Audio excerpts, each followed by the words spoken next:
pärast lapsukese sündi pandi talle nimeks Jeesus, mis oli juba enne lapse sündi ingli poolt antud ja mis tähendab Jumal päästab.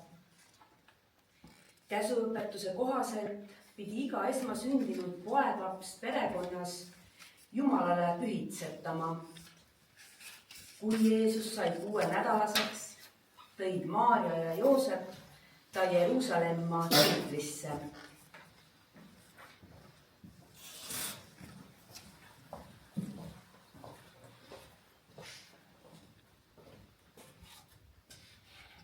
Käsuõpetuse kohaselt ohverdasid Jeesuse vanemad Jumalale 2 turteltuvi ja 2 tulipoega.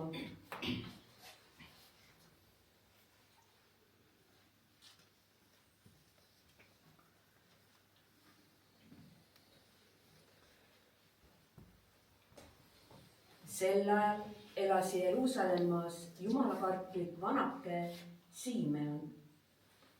See mees oli õiglane ja vaga ning ootas Kristuse tulekut maailma ja püha vaim oli tema peal.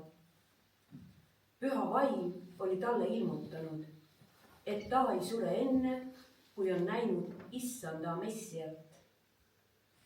Vaimu sunnil tuli Siimeon pühakotta just sellel ajal, kui vanemad tõid sinna väikese Jeesuse. Siimeon võttis lapsukese sülle, kiitis Jumalat ja ütles: Issand, nüüd oled sa täitnud minu tahtmise, saatnud päästja valguseks, mis peab ilmuma paganaile ja auhiilguseks kogu su rahvale, Iisraelile. Joosep ja Maarja panid Siimeoni sõnu imeks.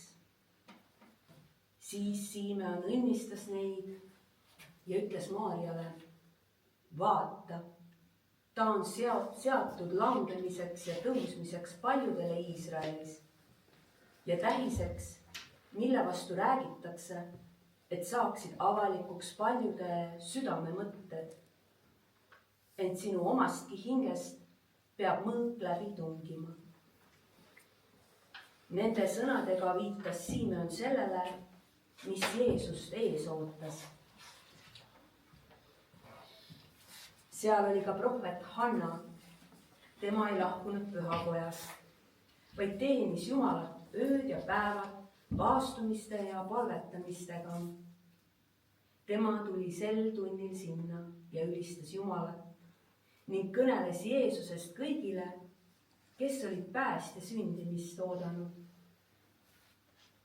Nii nagu Siimeon ja Hanna saame meiegi täna öelda: Issand, meie silmad on näinud sinu päästet, milles oled valmistanud kõigile rahvastele.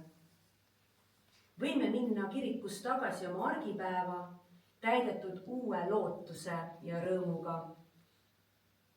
Ja nüüd tõuseme ja laulame usutunnistuslaulu.